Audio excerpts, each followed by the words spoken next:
আসসালামু আলাইকুম ওয়া রাহমাতুল্লাহি ওয়া বারাকাতুহু। আলহামদুলিল্লাহ ওয়াসসালাতু ওয়াসসালামু আলা রাসূলিল্লাহ ওয়া আলা আলিহি ওয়া আসহাবিহি ওয়া বারিক ওয়া সাল্লাম। এখন যে বিষয়বস্তুর উপরে হাদিস পড়া হবে বা আলোচনা হবে সেটা হচ্ছে এই যে ইলমকে তুলে নেওয়া হবে। ইলম যখন তুলে নেওয়া হবে তার প্রসেস কী হবে সেই বিষয় নিয়ে আলোচনা। আসুন হাদিস থেকে শুনি। আন জিয়াদ ইবনে লাবিদ قال ذكر النبي صلى الله عليه وسلم شيئا قال وذاك عند أوان ذهاب العلم قال كنا يا رسول الله يذهب العلم ونحن نقرأ قرآنا ونقرئه أبناءنا ويقرئه أبناؤنا أبناءهم إلى يوم القيامة قال ثقلتك أمك يا ابن أم لبيد إن كنت لأراك من أفقاه رجل بالمدينة أوليس هذه اليهود والنصارى يقرؤون التوراة والإنجيل فلا ينتفعون بما فيهما بشيء। হযরত জিয়াদ বিন লাবিদ রাদিয়াল্লাহু তাআলা আনহু বর্ণনা করছেন যে একবারের ঘটনা, রাসূল পাক সাল্লাল্লাহু আলাইহি সাল্লাম কোনো জিনিসের বিষয়ে বলছিলেন এবং একথা বললেন যে এই যে সময়টা নবীজির সময়, নবীজি বেঁচে আছেন এবং বলছেন যে এই যে সময় এই ইলম চলে যাওয়ার সময়।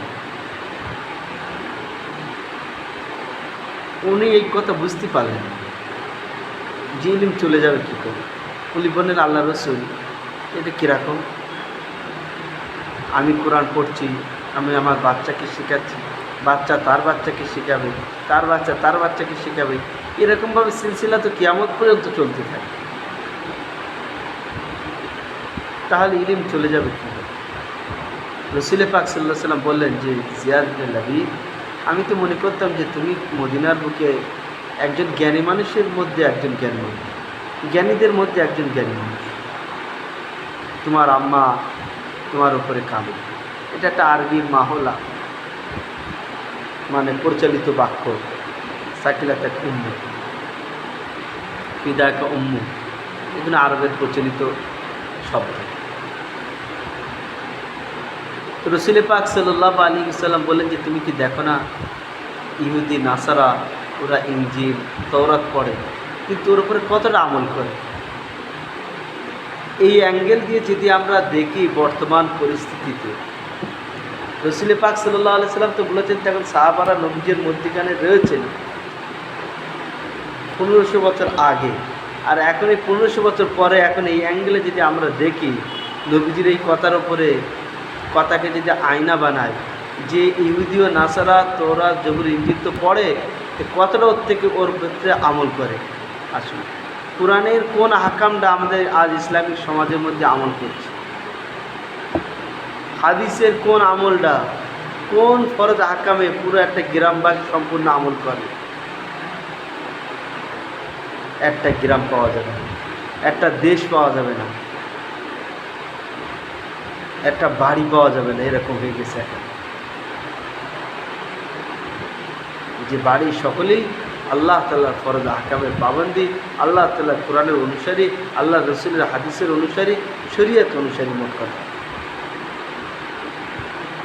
একটা বাড়ি পর্যন্ত পাওয়া যাচ্ছে না। আর এটি স্বাভাবিক। ইলিম উঠে যাওয়া হাদিসের মধ্যে আরেক জায়গায় এসছে যে ইলিম উঠে যাওয়ার পদ্ধতি এটাও যে বড় বড় মুহাক্কিক জ্ঞানী স্কলার, সৎপথের পথিক, তাদেরকে তুলে নেব। আর অনেক জ্ঞানী পাওয়া যাবে তারা পয়সা পালি মশলা বদলে যাবে, তো এই জ্ঞানীর সংখ্যা বেড়ে যাবে। আর যে আল্লাহ ভীরু আলিম, আল্লাহ ভীরু ইসলামিক স্কলার, এর সংখ্যা 0 হয়ে যাবে, আর আস্তে আস্তে হতে যাচ্ছেই। রাসূল পাক সাল্লাল্লাহু আলাইহি ওয়াসাল্লাম 1500 বছর আগে আশঙ্কা করেছেন, আর এখন তো 1500 বছর হয়েই গেছে। তার মানে আমরা বুঝতে পেরেছি আর হাড়ে হাড়ে টের পাচ্ছি যে এখন কোন জমানে আমরা বাস করছি। শুধুমাত্র কোরআনটাই আমাদের কাছে আছে। আমরা এখন কোরআন কোন কাজে লাগাচ্ছি? মায়াতি নিসালে সবের জন্য।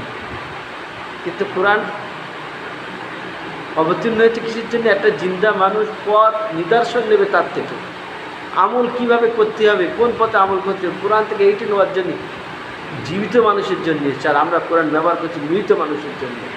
লানাত আমাদের প্রতি এখন। ওই জন্য রসুল পাক সাল্লাল্লাহু আলাইহি সাল্লামের দোয়া যদি না থাকতো তাহলে কিন্তু এখন বর্তমান পরিস্থিতি মুসলমানদের, আমাদের আল্লাহ হেফাজত করুন, আমরা আল্লাহ তাআলার শাস্তির হকদার হয়ে গেছি। আল্লাহ তাআলা আমাদের সকলকে এই বিষয়ে সচেতন হওয়ার তৌফিক দান করুন। আমিন।